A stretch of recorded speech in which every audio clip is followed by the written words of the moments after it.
광고는 주보를 참조해 주시기 바라겠습니다. 오늘 하나님께서 우리에게 주시는 말씀은 로마서 4장 18절로 25절까지의 말씀입니다. 로마서 4장 18절로 25절까지의 말씀을 저와 여러분들이 한 절씩 교독하시도록 하겠습니다. 살아계신 하나님의 말씀을 읽으실 때에 오늘 귀한 하나님의 음성을 들으시는 귀한 시간 되시길 축복합니다. 아브라함이 바랄 수 없는 중에 바라고 믿었으니 이는 내 후손이 이 같으리라 하신 말씀대로 많은 민족의 조상이 되게 하려 하심이라.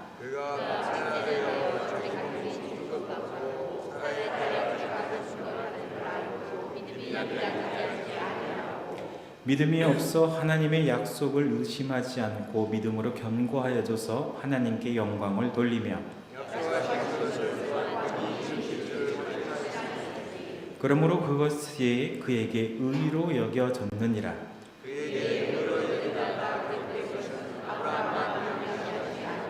의로 여기심을 받은 우리도 위함이니 곧 예수 우리 주를 죽은 자 가운데서 살리신 이를 믿는 자니라.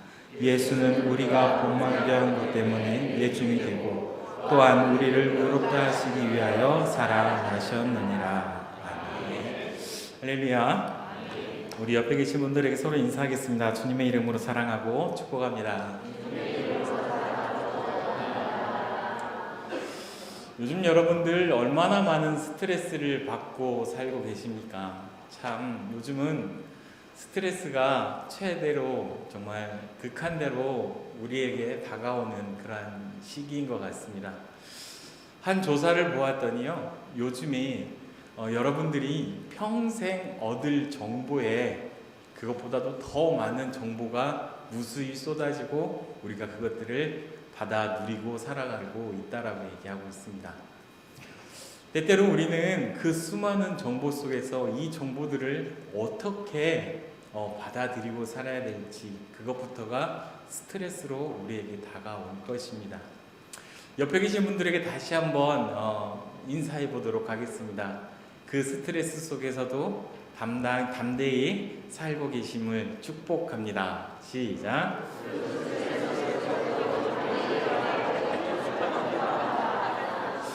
우리는 그러한 스트레스를 받고 살아가고 있지만 우리에게 한 가지 좋은 소식은 무엇입니까?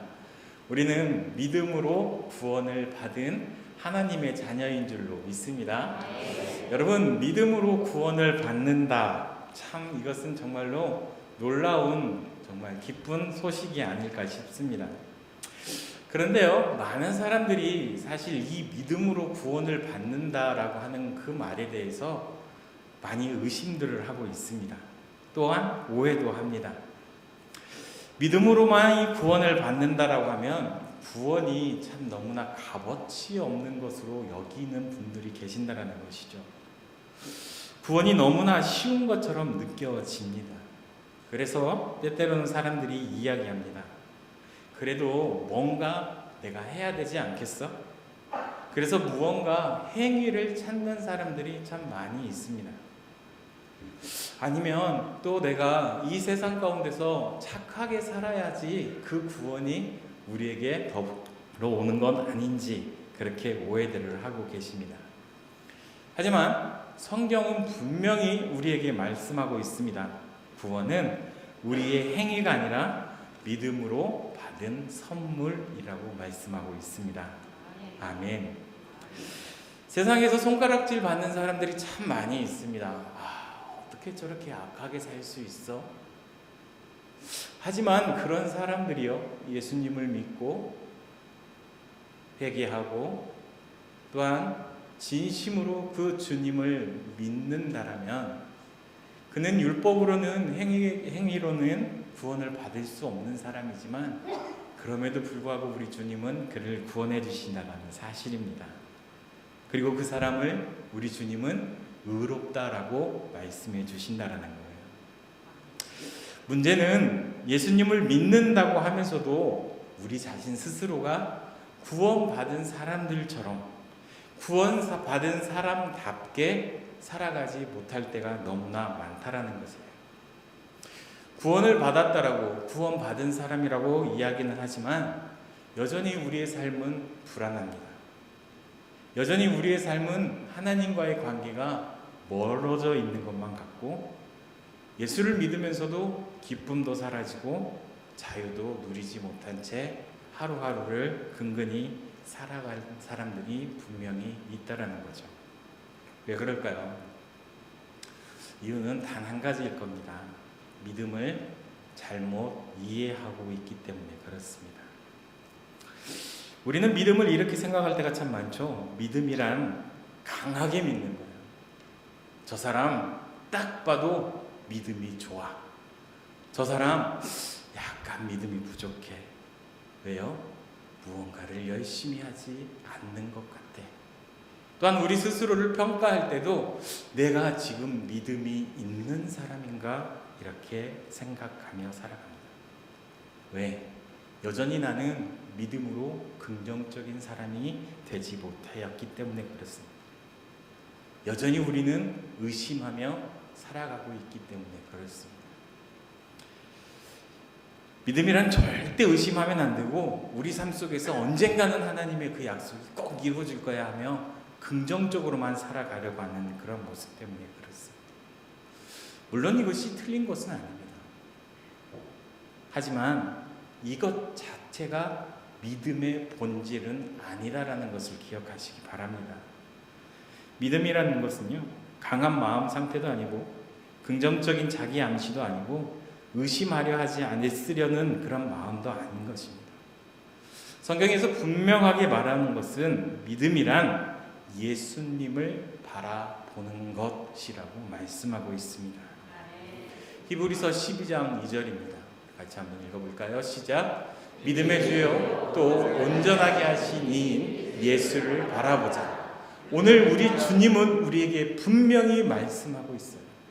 믿음의 주요, 믿음의 창시자요, 완성자이신 예수님을 바라보아야 그것이 바로 믿음이다 라고 말씀하고 있습니다. 성경은 믿음을 설명하면서 조건을 달지 않아요. 무언가 열심히 해야 한다라고 말하지 않습니다. 단순하게 예수님을 바라보는 것이라고 말씀하고 있다는 겁니다. 우리는 약속만을 붙드는 사람이 아닙니다. 우리에게 약속을 주셔서 확신만 가지고 살아가는 그런 사람이 아니라는 거예요. 우리는 약속을 주시고 그리고 확신을 주시는 예수님을 바라보며 믿고 살아가는 사람이라는 것입니다. 요한복음 17장 3절에는 이렇게 말씀하고 있어요. 같이 보시죠. 영생은 곧 유일하신 참 하나님과 그가 보내신 자 예수 그리스도를 아는 것입니다 라고 말씀하고 있어요. 영생은 하나님과 하나님이 보내주신 그 예수 그리스도를 아는 것이라고 말씀하고 있습니다. 여기서 안다라고 하는 건 나 그 사람 알아 이 정도가 아니에요. 부모가 자녀를 알듯이, 남편이 부인을 알듯이, 부인이 남편을 알듯이 친밀한 관계를 말하고 있는 것입니다. 즉 믿음이라는 것은 머리로만 하는 것이 아니라 삶 속에서 계속 바라보며 계속 느끼며 부대끼며 살아가는 것을 말씀하고 있는 것입니다. 사도 바울은 오늘 우리가 읽은 로마서 4장에서 믿음이 무엇인지에 대해서 분명하게 설명하고 있습니다. 하지만 여전히 유대인들이나 오늘 살아가고 있는 우리들은 오해하고 있습니다. 그들은요, 하나님이 주신 10개의 계명을 2134가지의 율법으로 변화시켜서 이 모든 것을 지켜야만이 우리가 구원을 받을 수 있다라고 이야기합니다. 오늘을 살아가고 있는 우리도 그렇지 않습니까? 예수님을 믿는 것은 믿는 것이고 예수님을 아는 것은 아는 것이고, 우리가 그 구약의 율법을 다시 가지고 와서 그 2134가지의 그 율법을 우리가 지킬 때에만이 우리가 구원을 받는 건 아닐까? 오해하고 살아가지는 않는가라는 것입니다. 하지만 사도 바울은 오늘 이야기합니다. 분명하게 이야기하는데 그것이 아니다라는 것입니다. 오늘 본문에 나온 아브라함도 믿음으로 의롭다함을 받았다고 칭함을 받았습니다. 창세기 15장 6절의 말씀에 보면 이렇게 표현하고 있습니다. 아브라함이 여호와를 믿으니 여호와께서 그것을 뭐로 여기셨다고요? 의로 여기셨다라고 말씀하고 있습니다. 믿음의 조상 아브라함, 우리가 지금 보기에는 완벽한 사람인 것처럼 느껴지죠. 하지만 이 아브라함조차도 완벽한 사람은 아니었습니다. 하나님은 그의 행위가 아니라 그의 믿음을 보시고 믿음의 조상이라고 칭해줬어요. 여기서 말하는 그 믿음이 바로 아브라함이 하나님을 바라보았다라고 이야기하는 것입니다. 아브라함이 날마다 성령 충만해서 믿음이 강했던 사람이었으면 우리는 그 사람을 따라가지 못했을 거예요. 아브라함이 어떤 사람이었습니까? 하나님을 믿고 따라갔지만 자기가 살고 있는 지역에 기근이 들자 애굽으로 도망가 버렸어요. 하나님을 떠난 사람이었습니다. 그곳에서 자기 아내로 말미암아 죽임을 당할까 봐 내 아내를 누이라고 이야기하고 다녔던 사람입니다. 그래서 내 아내가 다른 사람의 품에 안길 위기에 있었습니다. 여러분의 남편이 다른 곳으로 이사를 가서 내 아내가 아니라 내 누이입니다라고 이야기해서 내가 다른 사람에게 잡혀갔을 때 여러분 그걸 남편이라고 하겠습니까? 왼수라고 하겠습니까? 오늘 아브라함은요 아내에게 못할 짓을 하던 사람이었습니다. 그뿐입니까? 하나님께서는 분명히 내가 너에게 아들을 주겠다라고 말씀을 했지만 사라를 통해서 아들을 주겠다라고 약속을 했지만 그는 그의 몸종 하갈을 통하여서 이스마엘을 낳았던 사람입니다. 여러분, 제가 이렇게 살았다면 우리 집사람은 저를 사람으로도 보지 않았을 것입니다. 그런데요, 오늘 우리도 이러한 위기에 처해지면 똑같다라는 거예요.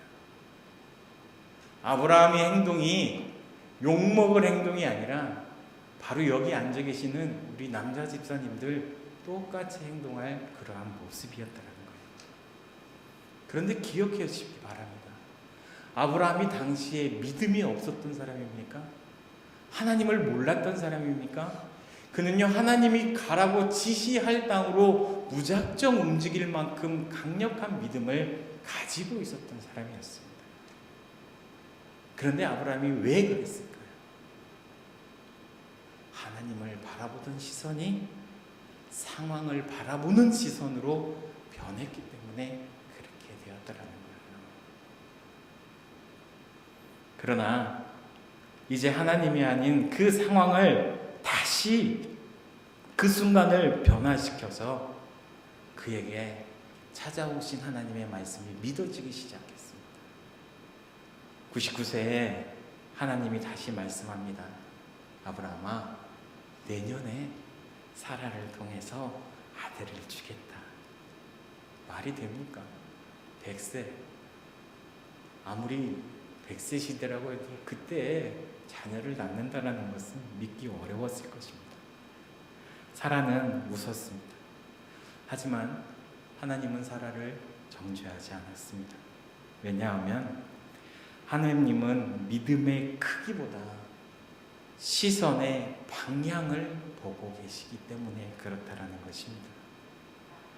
아브라함은 자신의 몸을 보지 않았고 하나님을 바라보았습니다. 오늘 본문 17절의 말씀을 봅니다. 같이 볼까요? 시작.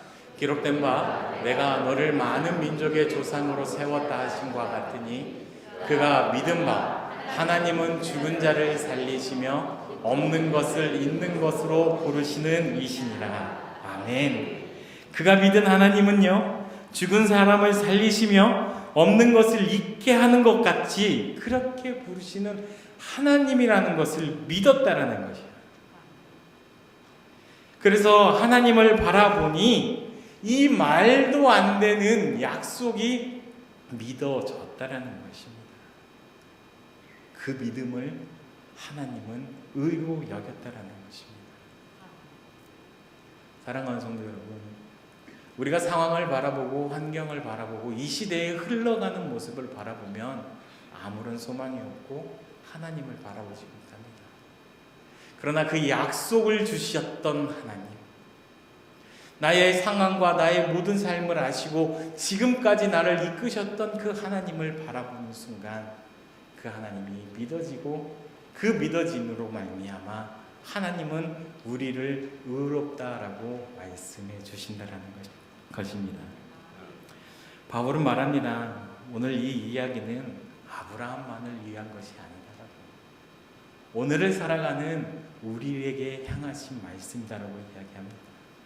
오늘 본문 24절 한번 보도록 하겠습니다. 시작.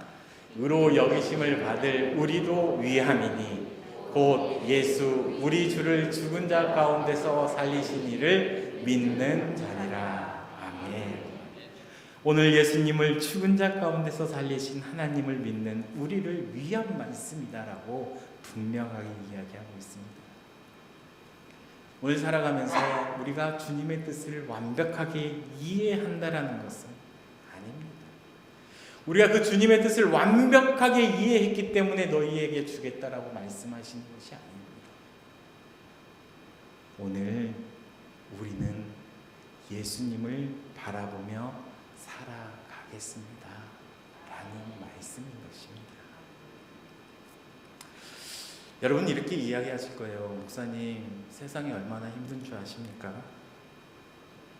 세상은요 교회처럼 호락호락하지 않습니다. 목사님, 지금 저희들의 형편이 얼마나 어려운지 아십니까? 지금 저희는 너무나 힘이 듭니다. 가정도, 직장도, 사람들과의 관계도 다 무너진 것 같은 저의 일상입니다. 이런 상황에서 믿음을 어떻게 지키겠습니까? 사랑하는 성도 여러분, 아무리 형편이 어렵더라도 예수님을 바라보고 있다면 여러분은 믿음 안에 있는 사람인 줄 믿으시길 주님의 이름으로 축복합니다. 믿음이란 문제가 없는 삶을 의미하는 것이 아닙니다. 내가 무언가 너무나 하나님 앞에 이쁨을 받아서 내 삶의 모든 문제가 다 치워지고 지금 꽃길만 걸어가고 있는 삶이 믿음의 삶이 아니라는 거예요. 지금 내가 처해 있는 상황이 아무리 힘들고 어렵다 할지라도 내가 예수님만 바라보고 있다면 여러분 지금 믿음의 자리에서 잘 견디고 계신 것이라는 것입니다.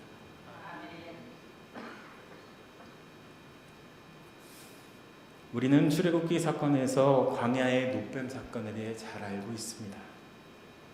광야에서 이스라엘 백성들이 하나님 앞에 불순종하자 불뱀이 나타나서 이스라엘 백성들을 물고 다녔던 그러한 모습입니다.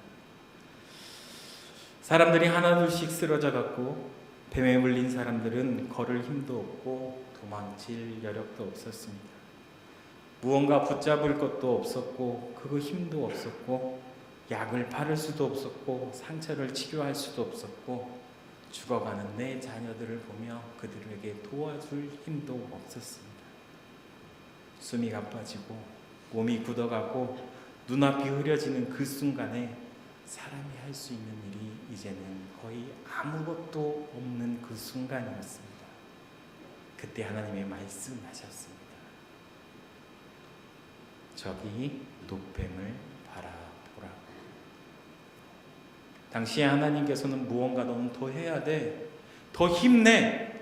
버텨. 노력해봐. 살려고 발버둥 쳐봐. 너의 죗값을 빨리 다 치러야 돼. 이 말씀을 하시는 것이 아니라 저기 위에 있는 노뱀만 바라봐. 손을 들 힘도 없고 입으로 기도할 힘도 없고 한 걸음 내디딜 힘도 없는 그 사람들에게 하나님께서 마지막까지 가능했던 그 행동, 눈을 들어 바라보는 것, 그것 하나만 요구하셨다는 것입니다. 우리는 잘 알고 있습니다. 그 뱀을 바라본 사람들은 모두 살았다라는 것을. 이 사건은 오늘 우리를 향해 말씀합니다. 우리를 위해 대신 죄를 지시고 십자가에 달리신 그 예수님, 그 앞에 서 있는 우리가 뭔가 할 수 있는 사람이 아닙니다. 죄의 무게에 눌리고 인생의 상처에 지쳐 있고 기도조차 제대로 나오지 않는 그 순간에도 하나님은 우리에게 똑같이 동일하게 말씀하십니다. 아무것도 하지 못해도 괜찮다. 너를 위해 십자가에 달려있는 그 예수를 바라보아라 라고 말씀하십니다. 사랑하는 성도 여러분, 믿음은 무언가 강하게 버티는 것이 아닙니다. 무언가 끝까지 해내는 것도 아닙니다. 죽어가던 사람이 마지막 힘으로 그 십자가 위에 있는 그 예수님을 바라보는 것, 그것이 바로 믿음이라는 것입니다. 우리를 살리는 것은 우리의 노력이나 결심이 아니라 십자가 위에 그 예수님을 바라보는 것입니다. 저희 딸들이 지금보다 훨씬 어렸을 때 엄마에게 매를 맞고 눈물을 흘리며 방에서 반성하고 나와서 제가 안아주려고 할 때 아이들이 저를 피해 엄마의 품으로 안기더라고요. 그 아이들을 위로해 준답시고 엄마를 같이 흉을 보았는데 그 아이들은 그 엄마에게 가서 아빠를 이르더라고요. 그리고는 둘이 편이 되어 아빠를 왕따를 시키며 아빠를 외롭게 하는 그런 일들이 있었습니다. 무엇 때문에 그렇습니까? 이 아이들이 아빠는 엄마의 그 화 속에서 우리를 구원해 줄 수 있는 사람이 아니야 라는 실망감을 가져서 그랬을까요?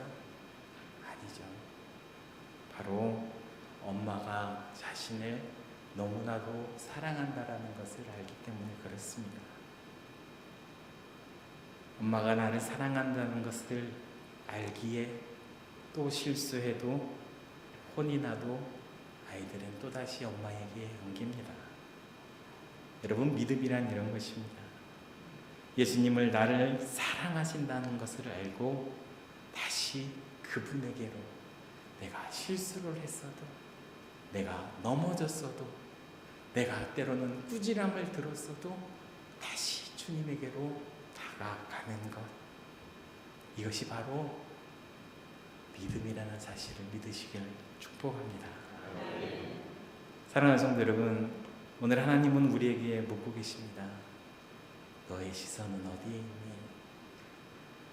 너의 시선은 나에게 있니? 여전히 상황 속에 있니? 예수님께서는요, 우리의 문제가 해결되었는지 묻지 않으십니다. 우리의 믿음이 왜 이렇게 흔들리니? 책망하지 않으십니다. 단 한 가지, 너의 시선이 어디에 있느냐고 오늘도 끊임없이 우리에게 질문하고 계신다는 것입니다. 사랑하는 성도 여러분, 저부터 회개합니다. 여전히 통장의 잔고만 바라보고 있고, 여전히 의사의 말에만 의지하고 있고, 여전히 스펙 없는 나의 초라한 모습을 바라보며 한탄하고 있고, 나의 환경과 관계의 말들만 계속 바라보고 있었습니다. 비단 저뿐이겠습니까? 우리 모두가 이러한 상황은 아니었습니까? 그래서 마음이 점점 굳어져 가고, 기도도 짧아져 가고, 예배는 형식이 되어버렸지 않았습니까? 때로는 하나님도 어쩔 수 없겠지. 내가 이 모양 이 꼴인데 하나님이 나 같은 거 도와주겠어? 생각이 슬쩍 들어온 적은 있습니까? 때로는 내가 이렇게 열심히 했는데 이제나 저제나 하나님의 축복이 나에게 언제 떨어질까 그것만 바라보지는 않으셨습니까? 그렇게 쓰다가 더 지치지는 않으셨습니까? 오늘 하나님께서는 말씀합니다. 얘들아, 약속만 붙들지 말고 약속한 나를 보아라라고 이야기하고 계십니다. 사랑하는 성도 여러분, 완벽하게 강력하게 보라고 말씀하지도 않으십니다. 흔들리지 말라는 말도 아닙니다. 눈물이 나도 좋고 잠깐 의심이 들어도 좋고 믿음이 작아져 보아도 괜찮다. 다만 도망치지 말고 시선 돌리지 말고 다시 예수님만 바라보아라라고 말씀하고 있습니다. 오늘 우리가 예배가 끝나고 집에 돌아가서도 여전히 그 문제는 우리에게 남아있을 수 있습니다. 내일 아침 상황은 달라지지 않을 수도 있습니다. 그러나 오늘 이 예배 자리에서 여러분이 결단해야 될 한 가지는 분명합니다. 따라하겠습니다. 나는 예수님만 바라보겠습니다. 이게 평생의 여러분들의 믿음의 고백 되시길 주님의 이름으로 축복합니다. 여러분, 예수님을 바라보는 것은 아주 단순합니다. 여러분들의 상황 속에서 예수님이라면 어떻게 하셨을까 기도하시기 바랍니다. 여러분들이 결정해야 될 그 순간에 사람의 생각대로 바로 판단하지 마시고 예수님, 이 문제의 결정은 어떻게 하면 좋겠습니까? 문제가 생길 때 해결책부터 찾지 말고 먼저 예수님께 시선을 돌리는 방법이 그것입니다. 거창한 기도가 아니어도 괜찮습니다. 길지 않아도 괜찮습니다. 말이 정리가 되지 않아도 괜찮습니다. 단 한마디, 주님, 제가 너무 힘이 듭니다. 그 한마디로 주님을 바라보는 삶을 다시 시작하시길 주님의 이름으로 축원합니다. 여러분의 무너진 자리에서 다시 예수님을 바라보는 선택으로 나아가시길 주님의 이름으로 축복합니다. 오늘 그 선택을 하신 여러분에게 주님은 약속하실 것입니다. 내가 끝까지 책임지겠노라. 오늘도 내일도 상황보다 주님을 먼저 바라보는 여러분의 삶에 하나님의 풍성한 은혜가 넘치길 주님의 이름으로 축원합니다. 이제 우리 같이 찬양하며 주님 앞에 기도의 자리로 나아설 건데요. 이제 여러분들의 마음속에서 그냥 주님 앞에 서 있는 시간 되시기를 축복합니다. 우리 잘하려고 노력하지 않아도 괜찮아요. 정리된 마음으로 나아가지 않아도 괜찮습니다. 다른 사람이 보기에 내 믿음이 커 보이지 않아도, 눈물이 나지 않아도, 아무런 감정이 들지 않아도 괜찮습니다. 주님은요, 우리가 준비된 그 모습으로 오시기를 기다린 적이 없습니다. 지금 있는 이 모습 이대로 주님은 기다리고 계십니다. 오늘 우리가 다짐하는 이 찬양은 우리가 무언가를 잘하겠다는 약속의 찬양도 아닙니다. 잘 살아보겠다고 다짐하는 찬양도 아닙니다. 주님, 제가 오늘 다시 주님을 바라보겠습니다. 이 고백 하나면 충분한 찬양입니다. 이 시간 여러분들의 상황을 내려놓고, 사람의 시선을 내려놓고, 우리의 모든 시선을 예수님께로 올리며 이 고백을 찬양으로 올려드리겠습니다.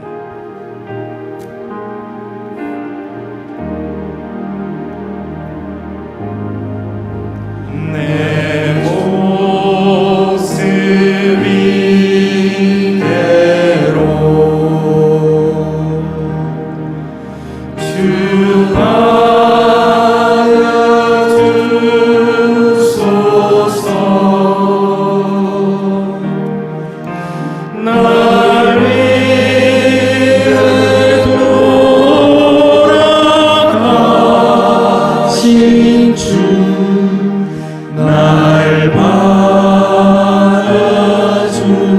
내 모습 이대로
기도하실 때 세 가지 제목으로 놓고 기도했으면 좋겠어요. 먼저 우리의 시선을 잃은 것에 대한 하나님 앞에 회개하시기 바랍니다. 그 시선을 잃고 방황하며 스스로 버티려고 했던 삶에 대해서 회개하시기 바랍니다. 마지막으로